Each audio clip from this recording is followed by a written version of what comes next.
Hey kids, so it is Monday on my way home from work today, all by myself, because Kobe's going to give a guitar lesson to his little cousin. These are always kind of impromptu. I don't think in advance of what I want to talk about. It's more like something comes to my mind that happened earlier today, and so let's chat. And so I want to carry on this anti-fragile conversation a little bit because I read a newspaper article this morning in the National Post, Canadian news, and it was from Toronto. And in Toronto, the mayor's office has now banned tobogganing, sledding on 45 different parks in the city. And they're worried about people getting hurt. And then near the end of the article, it says in last year, or 2020 to 2021, there was 170 hospitalizations in all of Canada over a year from tobogganing. 170. Okay, I don't know if you think that's a lot or if you think that's a little bit. I think that's a little bit, considering you're talking about the whole country and you're talking about a year, so a bunch of months. But then they also listed other injuries. So they said people slipping on ice was something like 6,500 and something. People skating was like 1,400 and something. And I don't know, they listed a couple other things. And they were all much more significant than kids getting hurt tobogganing. But now you can't toboggan on 45 different public hills. And now I'm assuming as well that also is because maybe the city doesn't want to be sued from some Karen who is saying, oh, well, the hill wasn't safe enough, or you didn't do enough to protect my child from the tobogganing. And it's just ridiculous. I think it's absolutely ridiculous. If you care so much about whether or not your child gets hurt tobogganing, maybe you should go to the hill to see if it's safe enough for your child to go on the toboggan, instead of making and causing enough noise and complaining enough that the city council will actually ban tobogganing for everybody. Because again, it's I guess both mental and physical. I'm going to say it's both mental and physical abuse to the people by not allowing them to go tobogganing. Now, what do I mean by that? Because, again, how is that abusive? Because you're not allowing somebody to grow. Now, this comes to, let's say, adaptability. I think I've probably mentioned this before. If you have been doing nothing for a long time and you decide you're going to start exercising, you are stressing your body physically and mentally to say, I'm going to get up and go do this. I'm going to get up and go run. I'm going to get up and go work out. I'm going to do something. And then gradually you start adapting to that stress that you put on the body, both mentally and physically. And I say mentally because you have to decide to go do it. And you have to get over it and say, okay, I'm doing it. I don't like to do it, but I'm going to do it anyway. And so it's a stress, and you adapt, and you get strong, and you get fit mentally, physically, and then you decide to start doing a cold plunge, and you don't want to do it because it sucks, but you do it anyway. And then you get an adaptability where it strengthens your immune system, it helps the recovery of your muscles, it helps so many different things because you got over it, because you stressed yourself and you positively adapted to that. And then you stop exercising. You stop eating good food. You stop everything. And guess what? Your body and your mind adapts to that too. You get lazy. You get out of shape because you've adapted to not having stress. So guess what happens when you go tobogganing and get hurt? You heal. You get sick. It strengthens your immune system. Of course, okay, I'm going to assume here that you're already eating good food, etc., right? But by having a stressor, your body gets better at accomplishing it. When I was younger, when I was in high school and university, the thought process was if you work hard and you get this soreness in the muscles, they would say it's because of the lactic acid buildup. And they would say that it's a a waste product from metabolism, from anaerobic exercise. That was somewhat, that's what was taught. But I had some professors who also taught that the new emerging idea, although it wasn't actually proven yet, was that if you work hard enough, you're sore enough, but you keep working, you can actually train your body to utilize the waste product of lactic acid as a substrate. So a substrate would be a source of energy. So now you can learn to use waste as an energy source. Now, it's since been proven true that, technically speaking, lactic acid is not necessarily a waste product, but it is an additional substrate. But you get better at using it as a substrate when you exercise yourself harder. Right? Yeah, there's this big thing in the 80s. I probably mentioned this one too before with antibacterial. Right? So you don't eat, don't have bacteria. So antibacterial soaps, etc., etc. And so all the rich kids who could afford all the antibacterial stuff, they all get sick all the time now because they were not challenging their immune system. So there's something good about going out and eating dirt when you're a little kid. There's something good about going out and walking up that hill, having the fun, the adrenaline, the dopamine rush of going down the hill, and occasionally, you know what? You're going to get hurt. And when you are prevented from having those experiences, both the physical of the exercise, the fun of the rush of having of having fun with your friends, and plus the recognition that sometimes you get some bumps and bruises, and sometimes you might break a bone, and then you know what? You heal. You get better. You might need a cast. You might need crutches, but you heal. And you know what? You learn something from it as well.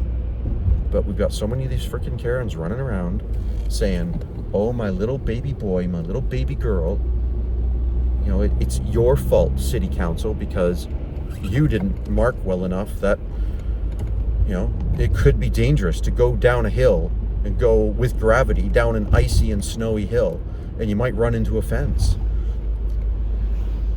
Go with your kid. Go to the hill. Make sure they're not going to hit a fence or barbed wire at the bottom if you want. That's great. That's a good idea. I'm not saying that we shouldn't have an element of safety for kids. I think you should, absolutely. But you can't take it so far as to not allow them to have any experiences in life that might be fun. It's ridiculous. And so, should the city actually ban it? No, I don't think so. I think they should put up big old signs and make it very apparent that they're abducting themselves from responsibility. And they should say, you do this at your own risk. And parents, be responsible. Go with the kids. Check it out. Make sure they're not going to go into a river and drown. Absolutely. Go with the kids to the pond when it's frozen and take a drill and drill through and make sure that ice is thick. Absolutely. Don't do stupid things where people are going to get seriously hurt. But you can't take life experiences away from them either. That reminds me of, was that movie Finding Nemo? Remember in Finding Nemo, there was a point where they're in the, what do they call it? The EAC, the East Australian Current, I think is what they called it. That doesn't even matter. But they're in the current, and there's with the turtles or the tortoises or whatever they were, and the little turtle gets somehow kicked out or pushed out, I don't remember, out of the current. And the first thing that his dad says was, well, let's see what the little squirt does. And I've always loved that, right? Because he's allowing his kid to be placed in a different situation, which was probably stressful. And there's an element of trust. This comes back to the last one of the last ones, of the zone of proximal development. Allow the kids to be stressed. Allow them to go outside of their comfort zone and learn something from themselves. That means them are going to get beat up a little bit, mentally and physically. That's true. But it develops part of the brain. There was a really recent podcast with David Goggins on the Andrew Huberman podcast. So it's the Huberman Labs or something. Now, David Goggins, if you don't know about him, go check him out. He's a beast of a person. But I often laugh or joke with Kobe sometimes, and I would like to make a shirt, a t-shirt that says this: release your inner Goggins. And I've joked about this with Kobe a few times. And basically the idea is, don't be such a wimp. Get up and do it. Right? You don't want to work out? Get up and work out. Do it. Release your inner Goggins, because Goggins is just, you got to look him up and find out about him. And so Jordan Peterson, I'm going to come back to Goggins in a second, but Jordan Peterson talks about when you willfully put yourself in a position to do something that you don't want to do and you overcome it, that it stimulates a different neural pathway in the brain. Now, Andrew Huberman actually explained this a little bit further, and he called the part of the brain, and now I can't remember the name of it. It was an anterior medial singular gyrus or something like that. It was anterior medial because it was in the cortex, it was the frontal cortex, and singular is spelled C-I, not S-I. So not singular as in one, it's singular as a part of the brain. So, and there's two of them. There's one on the left and one on the right. So you got two of these suckers. Now, that part of the brain actually gets bigger and grows when you willfully do something that you don't want to do. So you don't want to get in the ice tub, but you do it anyway. That part gets bigger. You are scared of doing something and you do it anyway. That part gets bigger. You don't want to work out, but you do it anyway. That part gets bigger. When it's no longer something that you are worried about doing, then that part of the brain no longer grows. And in fact, if you don't, just like hypertrophy and atrophy, use it or lose it, if you stop doing something to stress yourself, then that part of the brain gets smaller again. So it gets bigger when you utilize it, gets smaller when you don't utilize it. That's like most things in life. That's muscles as well. It's cognitive thoughts, vision, all kinds of stuff. Use it or lose it. And the point being is they've actually determined this pathway, this neurological pathway, that if you just stress yourself, it grows part of your brain.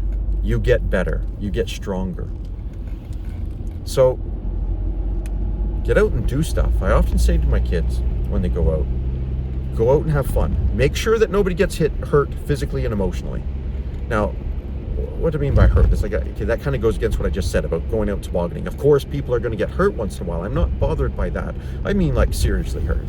I also want them to make sure that people don't get hurt emotionally. What I mean by that, and I've explained this to my kids too. Again, I think you're going to get them hurt emotionally in life. That's what these things happen. What I mean is, don't bully somebody. And if somebody's bullying your friends, stand up for them. Help them out. Don't just let things happen. I don't mean nobody's going to get hurt. I do mean stand up for what's right. Do that. Stand up for what's right. Have a listen to yourself. Sit down on your bed every day and think, what do I need to be doing that's right? Think, what am I doing that's wrong? And listen. And the answers will come to you. And then just start doing it, bit by bit, bit by bit. Make yourself stronger. But that means a bit of stress. Go tobogganing.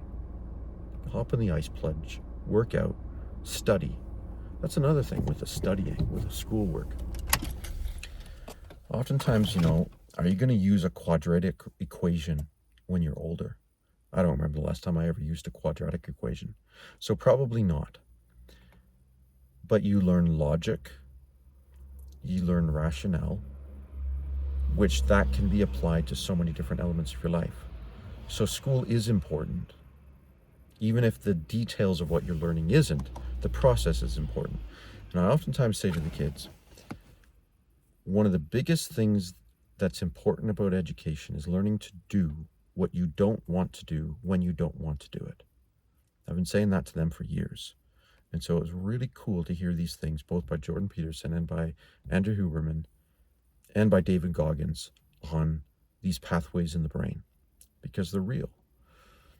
David Goggins also said this one thing. He says, you have to create a false reality, because when let's say you're overweight completely inactive, you eat crappy food.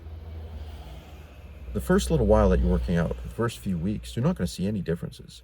And you're probably not going to get any dopamine releases from the brain because you probably don't have any. You actually have to learn how to create it, how to make and produce dopamine in the system, in the brain, before you can actually have any of it to utilize and get some good feelings from it. So you literally have to mentally create a false reality and then discipline yourself to keep going until things do get better. So that's my story. I'm sticking to it. Peace, y'all. We'll see you maybe tomorrow.